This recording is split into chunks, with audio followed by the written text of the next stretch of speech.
Good morning student, I am Hussain sir and today we will see second lecture of chapter number 2 utility analysis. In previous lecture we have seen the meaning and feature of utility analysis. पिछले lecture में हमने utility analysis में utility क्या है इसकी meaning देखे थे और उसके फीचर देखे थे, और इस लेक्चर में हम देखेंगे types of utility, concept of utility and relationship between total utility and marginal utility. तो चलिए स्टार्ट करते हैं. Types of utility. There are 6 types of utility. First one, form utility. Now let's explain one by one what is form utility. When form utility is created due to change in its shape and structure of a commodity. Form utility arises when the structure and shape of any commodity changes, then it will called form utility.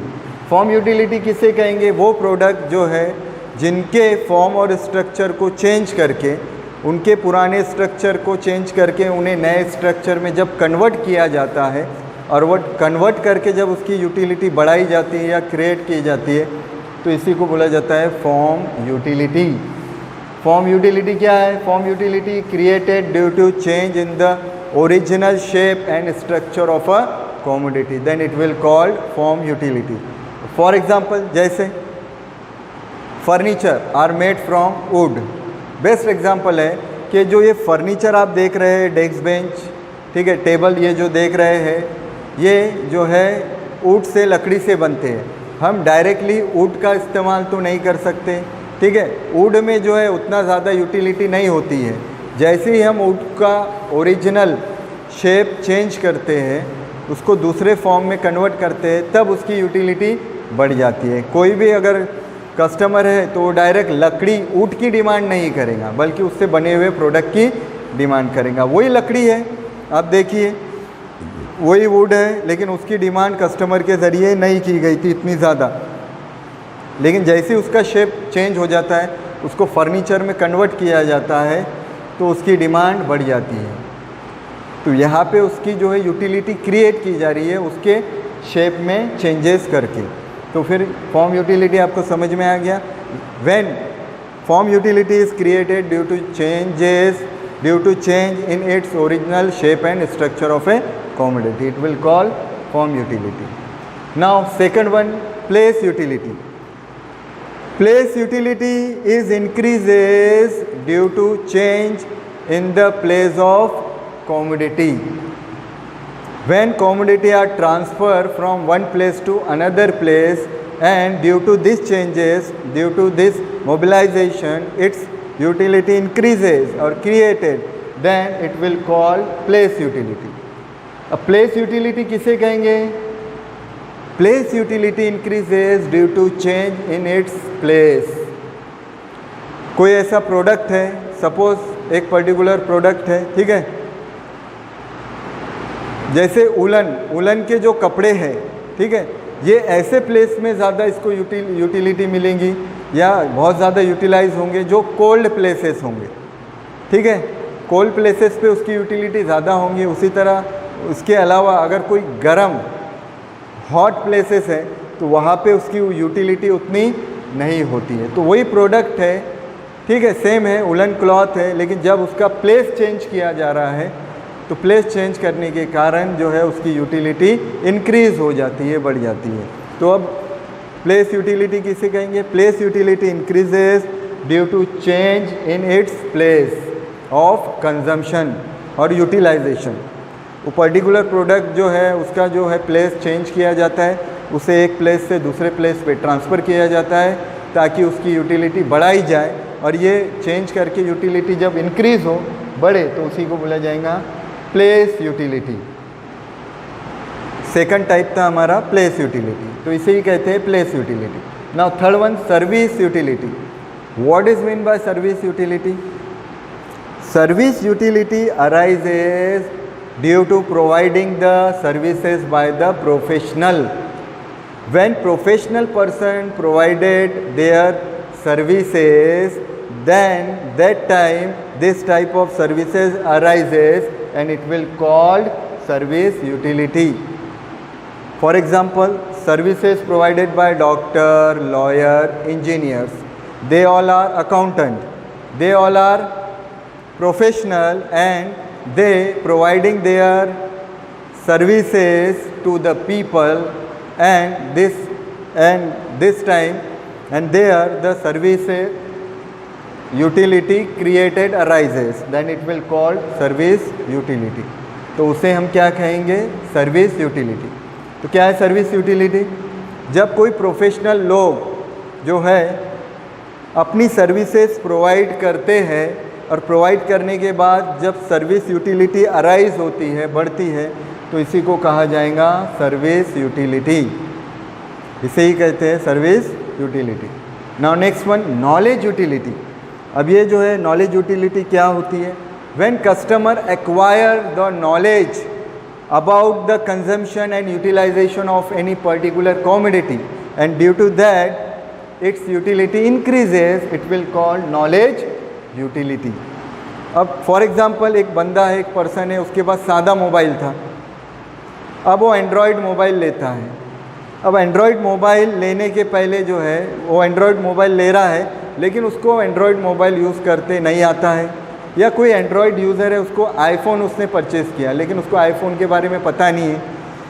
तो वो iPhone के जब वो feature जानेगा, वो iPhone को चलाने का उसके जो है फीचर का नॉलेज लेगा तो उसका नॉलेज इंक्रीज़ होगा और इंक्रीज़ होने के कारण जो है अब उस प्रोडक्ट में उसके लिए यूटिलिटी ज़्यादा होगी.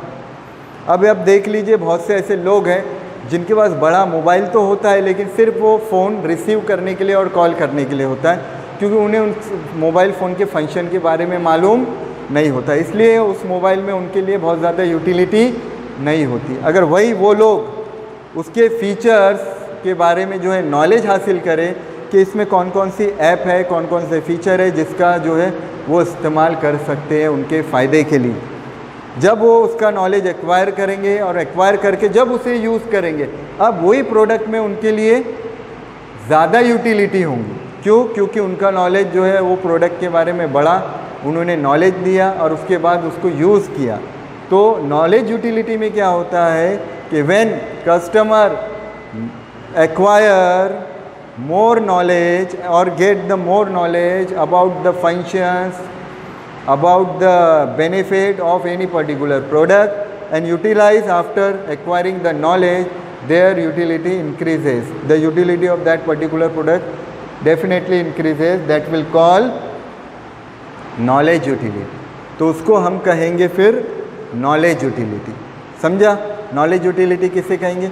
जब कस्टमर कोई प्रोडक्ट खरीदता है और ख़रीदने के बाद जब उसके फंक्शन के बारे में उसको पता लगता है, उसके बेनिफिट के बारे में उसको इस्तेमाल करने का उसको नॉलेज हो जाता है, और नॉलेज के बाद जब वो उसको यूज़ करे तो उसको बोलेंगे नॉलेज यूटिलिटी. बहुत ही बेस्ट एग्जांपल मैंने आपको बताया, एंड्रॉयड मोबाइल है लेकिन कुछ लोग हैं जिनको वो ऑपरेट करना नहीं आता, इसलिए वहाँ नॉलेज यूटिलिटी ज़्यादा क्रिएट नहीं होती. लेकिन वही लोगों ने नॉलेज लेके फिर उसको अच्छे से इस्तेमाल किया तो वो नॉलेज यूटिलिटी उसकी कहलाएगी. अब उसके बाद है possession utility. Possession utility arises when ownership of goods and services are transfer from one person to another person. when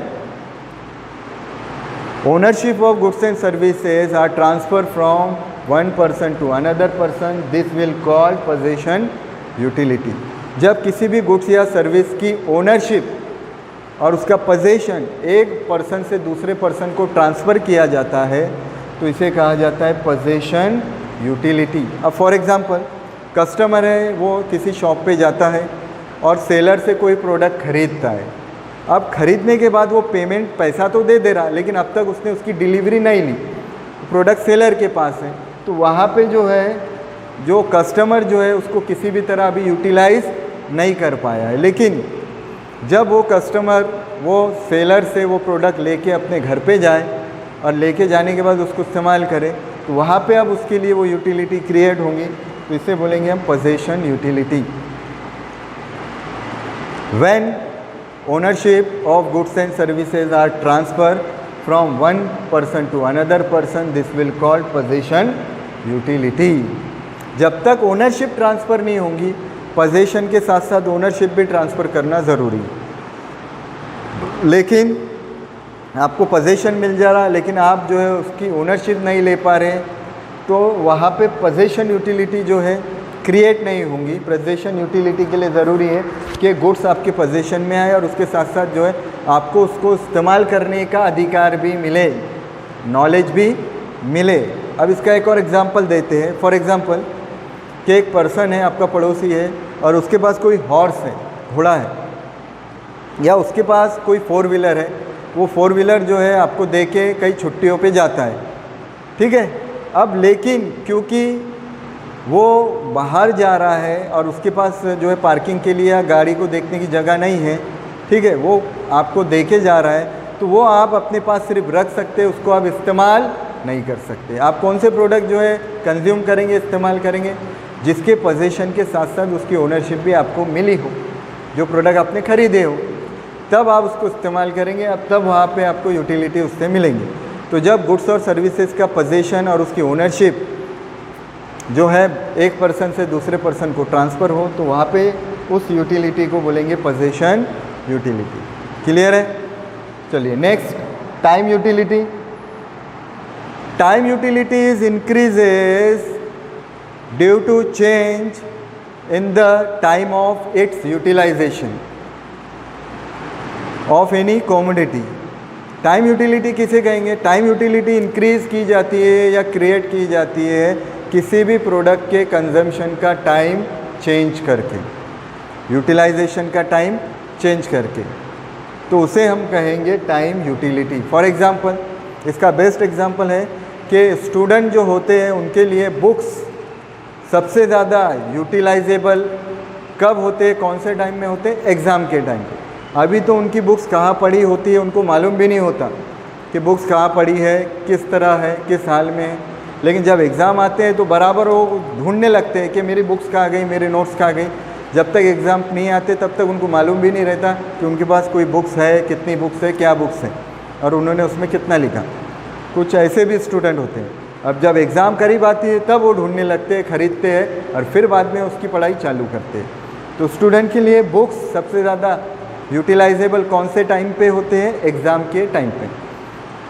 तो सेम बुक्स है, सेम प्रोडक्ट है, लेकिन जब उसके यूटिलाइजेशन का टाइम चेंज किया जाता है और टाइम चेंज होने के बाद जब उसको यूटिलाइज़ किया जाए तो उसे बोलेंगे time utility. It will called time utility. ऐसे बहुत से भी प्रोडक्ट हैं जो हम अभी तो ख़रीद के रख लेते हैं, लेकिन उसका कंजम्पशन, यूटिलाइजेशन कोई पर्टिकुलर पीरियड पे होता है, पर्टिकुलर कोई दूसरे पीरियड पे होता है, तभी वो ज़्यादा यूटिलाइजेबल होते हैं, ज़्यादा यूटिलिटी प्रोवाइड करते हैं। तो उस समय उस यूटिलिटी को कहा जाएगा टाइम यूटिलिटी।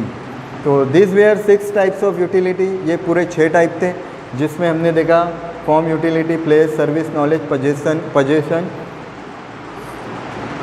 पोजेशन और टाइम यूटिलिटी। तो ये 6 टाइप थे। इम्पॉर्टेंट क्वेश्चन है, ये एग्ज़ाम में आता है। तो ये 6 टाइप हमारे यूटिलिटी के हो गए। उसके बाद अब हमारा नेक्स्ट टॉपिक है concept of utility.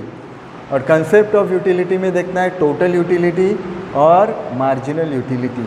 Total utility क्या है, मार्जिनल यूटिलिटी क्या है। तो पहले देखते हैं टोटल यूटिलिटी क्या है। Total utility means utility derive from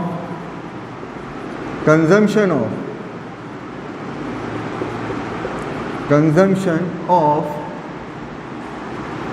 all units of a commodity is called total utility.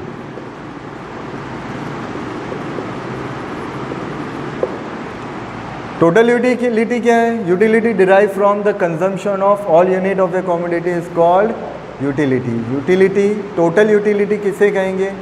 कोई एक प्रोडक्ट है वो हम कंज्यूम कर रहे हैं, उसके बहुत सारे यूनिट हम कंज्यूम कर रहे हैं, तो उन सारे यूनिट, वो प्रोडक्ट के सारे यूनिट से मिलने वाली जो यूटिलिटी होंगी उसको बोलेंगे हम टोटल यूटिलिटी। अब इसे एग्जाम्पल से आप समझेंगे कि इसका एक एग्जाम्पल लेते हैं और एग्जाम्पल से समझते हैं कि टोटल यूटिलिटी क्या है। फॉर एग्जाम्पल हमें भूख लगी है, अब हम चपाती खा रहे हैं, पराठे खा रहे हैं, ठीक है। अब चपाती का एग्जाम्पल लेते हैं, चपाती। अब चपाती आप कंज्यूम कर रहे हैं 1 2 3 4, जिसकी जैसी कैपेसिटी है वो उसके हिसाब से जो है चपातियाँ खाता है।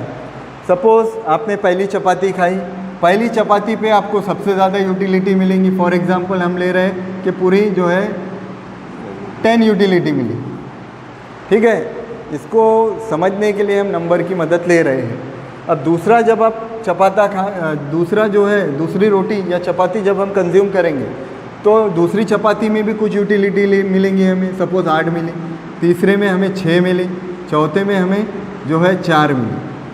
तो हर चपाती जो हम कंज्यूम कर रहे हैं, ये जो चपाती यहाँ पे देख रहे हैं ये हमारी कॉमोडिटी है, और ये जो नंबर ऑफ 1 2 3 4 चपाती है ये उसके यूनिट है, ये उसके यूनिट है और ये हमारे लिए कॉमोडिटी है। तो जैसे जैसे हम प्रोडक्ट कंज्यूम करते जाएंगे हर यूनिट से हमें जो है यूटिलिटी अलग मिलते जाएंगे। तो जैसे जैसे हम प्रोडक्ट कंज्यूम कर रहे हैं उन सब से हमें अलग अलग यूटिलिटी मिलते जा रही है। अब ये जो यूटिलिटी, ये टोटल 4 प्रोडक्ट यहाँ हमने कंज्यूम कर लिए और ये 4 प्रोडक्ट से अलग अलग utility milli.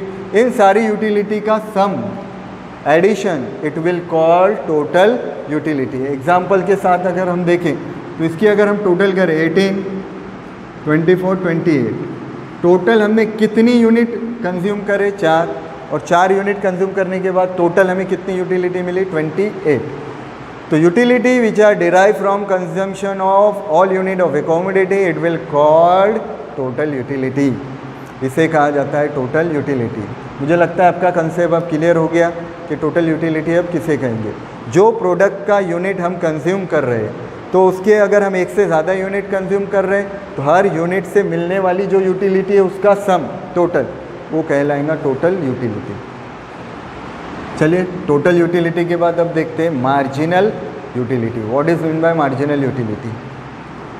Marginal utility means utility which are derived from consumption of an additional unit of a commodity is called marginal utility. Is called marginal utility. तो मार्जिनल यूटिलिटी किसे कहेंगे? Marginal utility means utility which derive from consumption of an additional utility, additional unit of a commodity, it will called marginal utility. तो वो utility जो हमें किसी भी product के लास्ट यूनिट से मिलती है या एडिशनल यूनिट से मिले तो उसी को कहा जाएगा एडिशनल यूटिलिटी या मार्जिनल यूटिलिटी। फॉर एग्जांपल जैसे हमने यहाँ 4 चपाती खाए तो लास्ट वाली यूनिट जो हम कंज्यूम कर रहे हैं उससे जो यूटिलिटी मिल रही है उसे बोला जाएगा यहाँ पे मार्जिनल यूटिलिटी। जब भी हम कोई प्रोडक्ट सपोज 2 चपाती हमने खाए कंज्यूम करें तो उस पहली चपाती में हमने दूसरा यूनिट ऐड किया तो हमारे लिए एडिशनल यूनिट सेकंड चपाती हो गई। तो इससे मिलने वाली जो यूटिलिटी है टोटल 8 ये हमारी हो जाएंगी मार्जिनल यूटिलिटी। अब अगर 3 चपाती हम कंज्यूम कर रहे हैं तो थर्ड वन लास्ट वाली जो है उससे जो मिल रही है वो होंगे हमारे लिए marginal utility. Utility which derive from consumption of an additional unit of a commodity it will called marginal utility. बस ये आपको याद रखना है। तो यहाँ पे आपका कंसेप्ट क्लियर हो गया होगा कि टोटल यूटिलिटी क्या है और मार्जिनल यूटिलिटी क्या है। टोटल यूटिलिटी मतलब utility derive from consumption of all unit, सारे यूनिट की टोटल, और ये last unit utility derive from consumption of additional unit या last unit, it will call marginal utility. उसको बोलेंगे हम मार्जिनल यूटिलिटी। तो यहाँ पे अब नेक्स्ट टॉपिक हमें देखना है relationship between total utility and marginal utility. Total utility और मार्जिनल यूटिलिटी का हम रिलेशनशिप जो है यहाँ पे यूटिलिटी शेड्यूल की मदद से जो है जानेंगे। यूटिलिटी शेड्यूल की मदद से यहाँ पे हमें इसे देखना है। देखिए हमें तो ये मालूम है कि whenever we consume an additional unit of a commodity, the utility which will derive from the consumption of that unit will go on diminishing। जैसे जैसे हम प्रोडक्ट कंज्यूम करते जाएंगे उससे मिलने वाली जो यूटिलिटी है वो कम कम होते जाएंगे, लेकिन टोटल यूटिलिटी बढ़ते जाएंगे।